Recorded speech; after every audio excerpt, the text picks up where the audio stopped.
It's very important that complacency doesn't set in the EU because clearly people are dissatisfied. Craig Erlam, OANDA.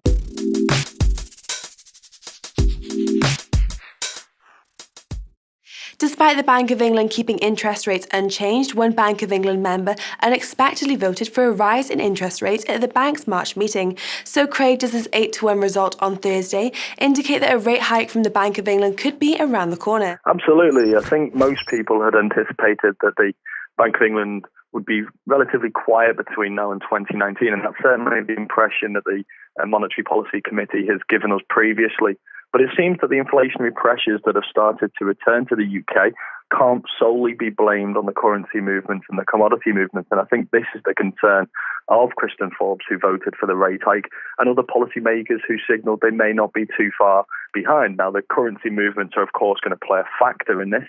But if these currency movements and the higher prices which materialise in the UK after change interest rate expectations, then the Bank of England is going to need to readjust its policy stance. And I think this is the biggest concern here. If people expect higher prices, then higher prices tend to follow. And this is something that the Bank of England has to be prepared for. And in exactly the same way that the Federal Reserve has been keen to avoid falling behind the curve, this is something that the Bank of England is equally going to be concerned about. This week saw cautious tones from the Fed Chair Janet Yellen. So how did the US dollar and the 10-year Treasury notes react to this much-anticipated rate rise? And in your opinion, did this bring any surprises to the markets? I think the biggest surprise was that it caused no surprises. The Fed was strongly signalling a rate hike in March, and this was expectations that had only been built up in the 3 or 4 weeks previous.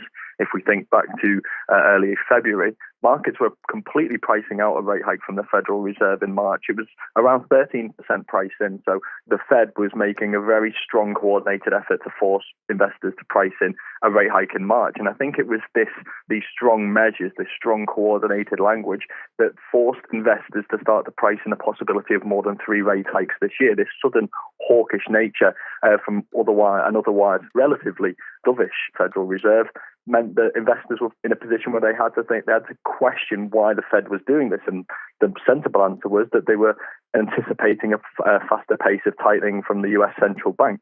And what materialised was actually a little bit more dovish than that. We got the rate hike which the Fed had suggested was coming, but then there was no change in expectations for interest rates going forward. So the markets had to readjust its stance back to where it had almost been previously, which was for 3 rate hikes this year. So what happened was the run-up we had in a dollar and in US Treasury yield in the lead-up to the actual Fed event itself had to be tapered back slightly. We hear this so often in the markets, buying the rumour and selling the fact. And the rumour had been very well and truly bought, so that when the fact didn't change, then the markets had to readjust. European leaders breathed a sigh of relief following the announcement of the Dutch elections, with Chancellor Merkel and the European Commission President both voicing their relief. So has a step away from right-wing governments into the Netherlands stabilised the euro this week? It has helped stabilise the euro, but my biggest concern right now is one of complacency.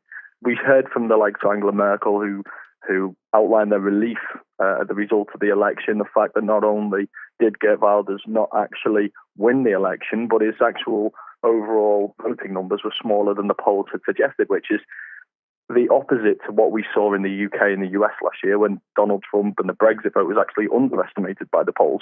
So in a way, there's a reason for these leaders to be relieved.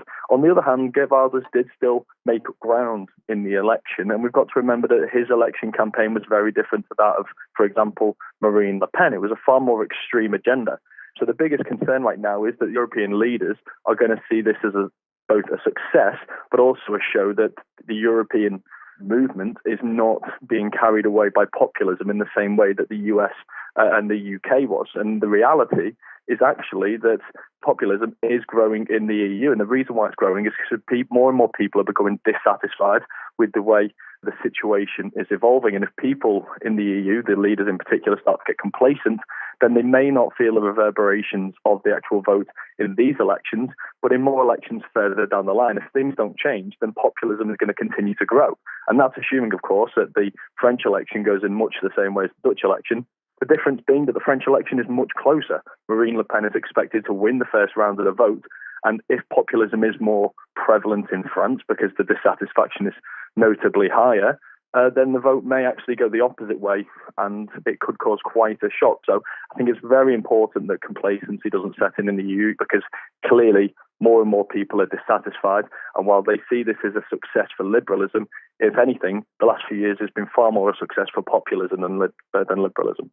Craig, thank you for your insights. That's all from me for today, but be sure to click back on Monday for another week packed full of potential FX drivers.